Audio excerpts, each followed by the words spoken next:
எல்லோருக்கும் அன்பான வணக்கம். இது ஹாப்பி லைஃப் தனம். நான் உங்கள் தனம். இந்த வீடியோவை பார்க்குற எல்லா பெண்களுக்கும் சீக்கிரமே தாய்மை பாக்கியம் கிடைக்கணும்னு நான் இறைவனை மனதார பிரார்த்திக்கிறேன். வாங்க இன்னைக்கு வீடியோக்குள்ளே போகலாம். இன்னைக்கு எதை பற்றின வீடியோ அப்படின்னு சொல்லி பார்த்தீங்கன்னா, நீங்கள் ப்ரெக்னெண்ட்டாக இருக்கிறீங்க அப்படிங்கிறத ப்ரெக்னன்சி காலில் செக் பண்ணுறதுக்கு முன்னாடியே நீங்கள் தெரிஞ்சுக்கிறதுக்கு சில சிம்டம்ஸ் இருக்குது. நான் சொல்லக்கூடிய இந்த சிம்டம்ஸ் எல்லாமே உங்களுக்கு இருந்ததுன்ற பட்சத்தில் கம்பல்சரி நீங்கள் கன்ஃபார்மாக 100% கன்ஃபார்மாக நீங்கள் ப்ரெக்னென்ட் அப்படிங்கிறத உறுதி செஞ்சுக்கலாம். அது என்னென்ன சிம்டம்ஸ் அப்படிங்கிறத முழுமையாக அந்த வீடியோவில் சொல்லியிருக்கேன். இந்த வீடியோவை கடைசி வரை ஸ்கிப் பண்ணாமல் பாருங்கள். அப்போ தான் நான் என்ன சொல்ல வரேன் அப்படிங்கிறது உங்களுக்கு முழுமையாக புரியும். நம்ம சேனலை புதுசாக பார்க்குறவங்களா இருந்தால் சேனலை சப்ஸ்கிரைப் பண்ணுங்கள் அண்ட் பக்கத்தில் உள்ள பெல் ஐக்கனையும் கிளிக் பண்ணிக்கோங்க. என்னோட சேனலில் முழுக்க ப்ரெக்னன்சி ரிலேட்டடான நிறைய வீடியோஸ் வந்துட்டுருக்கு. அது உங்களுக்கு ரொம்பவே யூஸ்ஃபுல்லாக இருக்கும். உங்களுக்கு ப்ரெக்னன்சி ரிலேட்டடாக எதுவும் டவுட்ஸ் இருந்துச்சுன்னா கமெண்ட் செக்ஷனில் கமெண்ட் பண்ணுங்கள். அதுக்கான ரிப்ளை 6 வீடியோ நான் போடுவேன். பொதுவாக ஒரு பெண் ப்ரெக்னென்ட் ஆகணும் அப்படின்னு சொன்னாலே அவங்களுடைய மாதவிடாய் சுழற்சி அப்படிங்கிறது ரெகுலராக இருக்கணும் அப்படின்னு சொல்லி எல்லாருமே சொல்லக்கூடிய ஒன்று. ஆனால் இரெகுலர் பீரியட்ஸ் இருக்கிறப்பையும் சரி, பிசிஓடி இருக்கும் பொழுதும் சரி, நிறைய பெண்கள் ப்ரெக்னென்ட் ஆகியிருக்காங்க. அவங்களுக்கு ஏற்படக்கூடிய சிம்டம்ஸும் சேர்த்து தான் எல்லாருக்கும் பொருந்தும் வகையில் இந்த வீடியோ போட்டிருக்கேன். இந்த வீடியோவை கடைசி வரைக்கும் ஸ்கிப் பண்ணாமல் பாருங்கள். பொதுவாக உங்களுடைய கர்ப்பப்பையிலிருந்து, அதாவது ஓவலேஷன் டைமில், ஓவலேஷன் பற்றின டெஃபினிஷன் எல்லாருக்குமே தெரியும்னு நான் நினைக்கிறேன். தெரியாதவங்களுக்கு நான் சேனலில் வீடியோ போட்டிருக்கேன், அதை போய் விசிட் பண்ணுங்கள். இல்லை அப்படின்னா டிஸ்கிரிப்ஷனில் கொடுக்குறேன், அதை போய் பாருங்கள். ஓவலேஷன் அப்போ ஒரு மெச்சூரிட்டியான எக் வந்து உங்களோட கருமுட்டை பையிலிருந்து ரிலீஸ் ஆகும். அப்படி ரிலீஸ் ஆகக்கூடிய எக்கு வந்து ஃபெலோப்பியன் டியூப்பில் உங்களுடைய ஸ்பெர்முக்காக வெயிட் பண்ணிகிட்டு இருக்கோம். அந்த எக் அப்படிங்கிறது மினிமம் 12லேருந்து 24 மணி நேரம் தான் உயிரோடு இருக்கும். அது ஒவ்வொருத்தவங்களுடைய பாடி கண்டிஷன் பொறுத்து. ஆண்கிட்டருந்து வரக்கூடிய விந்தணு வந்து உங்களுடைய கருமுட்டையோடு இணைஞ்சு ஃபெர்டிலைசேஷன் ஆகும். அது வந்து உங்களுக்கு ஃபெலோப்பியன் டியூப்லேயே 5 நாள் வரைக்கும் நடக்கும். அப்படி நடக்கும் பொழுது உங்களுக்கு செல் டிவிஷன் அப்படிங்கிறது நடக்கும். இங்கே கொடுத்துருக்க பிக்சர் வந்து உங்களுக்கு ரொம்பவே தெளிவாக புரியும் அப்படின்னு நான் நினைக்கிறேன். ஏன்னா இந்த பிக்சர் வந்து உங்களுக்கு புரியணும் அப்படின்றதுக்காகவே கொடுத்துருக்கேன். ஒவ்வொரு நாளும் அதாவது அந்த 5 நாள் எடுத்துக்கக்கூடிய ரீசன் வந்து ஒவ்வொரு நாளும் ஒவ்வொரு டிவிஷன் நடக்கும். 2, 4, 8 அப்படின்னு. இப்படி செல் டிவிஷன் நடக்கும் பொழுது தான் உங்களுடைய குழந்தை ஆனா பெண்ணா அப்படிங்கிறது தீர்மானிக்கப்படுது. இந்த செல் டிவிஷன் அப்படிங்கிறது நடந்ததுக்கு அப்புறம் உங்க கர்ப்பப்பையில இருக்க எண்டோமெட்ரியத்துக்கு அந்த கருமுட்டை அப்படிங்கிறது நகர்ந்து வரும். நகர்ந்து வந்து அந்த எண்டோமெட்ரியத்தில் கருப்பதிதல் அப்படிங்கிறது நடைபெறும். இது மினிமம் 6லேருந்து 12 நாட்கள் ஆகும் இந்த ப்ராசஸ் நடக்கிறதுக்கு. நீங்கள் இன்டர்கோர்ஸ் இருந்ததுலேருந்து 6 நாட்கள் ஆகும் உங்களுக்கு இம்ப்ளான்டேஷன் அப்படிங்கிறது நடக்கிறதுக்கு. அது மினிமம் தான் உங்களோட பாடி கண்டிஷன் பொறுத்து. இந்த இம்ப்ளான்டேஷன் நடக்கிறப்ப ஸ்பாட்டிங்ஸ் இருக்கும். அதாவது ஸ்பாட்டிங்ஸ் அப்படிங்கிறது ஓரிரு துளி ரத்தப்போக்கு இருக்கும். அதாவது ப்ளீடிங், ஸ்பாட்டிங் ப்ளீடிங் அப்படின்னு சொல்லுவாங்க. இந்த ப்ளீடிங் அப்படிங்கிறது ஹெவியாக இருக்காது. உங்களுடைய பேண்டிஸ் நனைகிற அளவுக்கோ இல்லை பேட் வைக்கிற அளவுக்கு இருக்காது. அப்படி இருந்தது அப்படின்னா அது பீரியட்ஸ் அப்படின்ற கணக்கில் போயிடும். ஓரிரு துளி மட்டும் உங்களுக்கு ஸ்பாட்டிங்ஸ் இருந்தாலோ இல்லை அப்படின்னா வெள்ளைப்படுதலோடு கலந்து வந்தாலும் இது வந்து உங்களுக்கு இம்ப்ளான்டேஷன் ப்ளீடிங் அப்படின்னு சொல்லுவாங்க. இந்த ப்ளீடிங் இருந்தாலே 100% நீங்கள் ப்ரெக்னென்ட் அப்படிங்கிறத உறுதி பண்ணிக்கலாம். இந்த சிம்டம்ஸ் தெரிஞ்ச உடனே நீங்கள் ப்ரெக்னென்சி கிட்ட வச்சு டெஸ்ட் பண்ணக்கூடாது.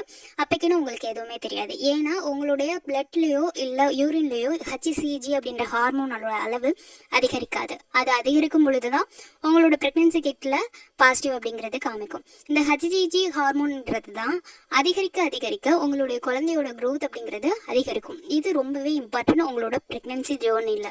இதே டைமில் தான் உங்களுக்கு ப்ரொஜெஸ்டரான் ஹார்மோனுடைய அளவும் அதிகரிக்கும். இந்த ப்ரொஜெஸ்டரான் ஹார்மோன் வந்து உங்களுடைய குழந்தை நல்லா ஹெல்த்தியாக வளர்கிறதுக்கு யூஸ் ஆகும். இதோட அளவு அதிகரிக்கும் பொழுது உங்களுக்கு வயிறு உப்பசமாக இருக்கிறதோ இல்லை ரொம்ப டயர்டாக ஃபீல் பண்ணுறதோ, எப்போவும் நார்மலாக செய்கிற வேலை தான், பட் இப்போ செய்யும் பொழுது ஆஃப்டர் ஓவலேஷன் நீங்கள் செய்யும் பொழுது ரொம்ப டயர்டாக ஃபீல் பண்ணுறதோ, இல்லை உங்களோட ஜாயின் அதாவது முட்டுக்கு முட்டு வலி இருக்கிறதோ, இது எல்லாமே அந்த HCG அப்படின்ற ஹார்மோன் லெவல் கொஞ்சம் கொஞ்சமாக இன்க்ரீஸ் ஆக இந்த மாதிரியான சிம்டம்ஸ் வந்து உங்களுக்கு ஏற்படுறதுக்கு வாய்ப்பு இருக்குது. நீங்கள் காலையில் எழுந்திருக்கும் பொழுது ஒரு மாதிரியான தலைவலி ஏற்படுறதும் சரி, நீங்கள் பெட்டை விட்டு எழுந்திருக்க முடியாது, ஏன்டா எழுந்திருக்கணுமா அப்படின்ற மாதிரி இருக்கக்கூடிய சுச்சுவேஷன்ஸ், இது எல்லாமே உங்களோட ப்ரெக்னென்சி சிம்டம்ஸ் தான். அது மட்டும் இல்லாமல் உங்களுடைய வயிற்றில் ஒரு சின்ன கிராம்பிக்ஸ் இருக்கிறதோ அது வந்து ஹெவியாக இருக்காது, லைட்டாக தான் இருக்கும். அதுக்கப்புறம் பிடிச்ச ஃபுட்டு, ட்ரிங்க்ஸு, இது எல்லாமே நீங்கள் அவாய்ட் பண்ண ஆரம்பிப்பீங்க. இது எல்லாமே உங்களுக்கு ப்ரெக்னென்சி சிம்டம்ஸ் அப்படின்றதுல அடங்கும். உங்களுக்கு ரொம்ப பிடிச்ச ஸ்மெல்லு கூட பிடிக்காம போயிடும். அதாவது ரொம்ப சில ஸ்மெல்லை இது பண்ணாலே ஒரு மாதிரி பிடிக்காம ரொம்ப எதுக்களிக்கிற மாதிரி அந்த மாதிரி ஒரு சுச்சுவேஷன்ஸ் இருக்கிறதுக்கு வாய்ப்பு இருக்குது. இது எல்லாமே நீங்கள் ப்ரெக்னென்சி டெஸ்ட் எடுக்கிறதுக்கு முன்னாடி இருக்கக்கூடிய சிம்டம்ஸ் அப்படிங்கிறது ஒவ்வொருத்தவங்களுடைய உடம்பு பொறுத்து இது சேஞ்சஸ் ஆகும். இந்த மாதிரி சிம்டம்ஸ் இருக்கும். அது மட்டும் இல்லாமல் உங்களுக்கு ஃப்ரீக்வெண்ட்டாக யூரின் வந்துகிட்டே இருக்கும். அதாவது உங்களுக்கு வர்ற மாதிரி ஃபீல் இருந்துக்கிட்டே இருக்கும். நீங்கள் ப்ரெக்னென்ட் ஆகணும் அப்படின்னு சொல்லி நினச்சிட்டே இருந்தீங்க, அப்புறம் வரும். அது வந்து உங்களுடைய இலூஷன் காரணமாக வரக்கூடியது. அதை நீங்கள் கால்குலேஷன் பண்ணாதீங்க. அது ஃப்ரீக்வெண்ட்டாக யூரின் அப்படிங்கிறது வந்துட்டு இருக்கும். அதோட உங்களுடைய பீரியட் அப்படிங்கிறது மிஸ் ஆகுறது தான் மெயின் அப்படின்னு சொன்னால் அதுதான். அதுக்கப்புறம் உங்களோட வெஜினல்ஸ் டிஸ்சார்ஜ் அப்படின்னு சொல்லுவாங்க.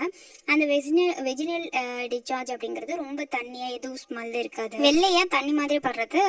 அதுதான் உங்களுக்கு ப்ரெக்னென்சி சிம்டம்ஸ் அப்படிங்கிறது.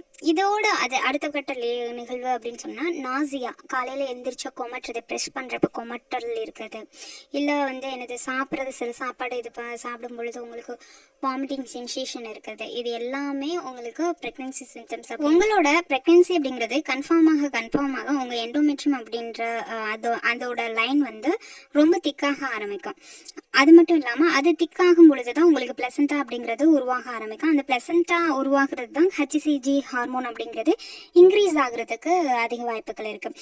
இப்படி அந்த பிளசண்டா உருவானதுக்கப்புறம் அவங்களுக்கு வந்து குமட்டல் வர்றதோ வாந்தி வர்றதோ இது எல்லாமே நடக்கும்.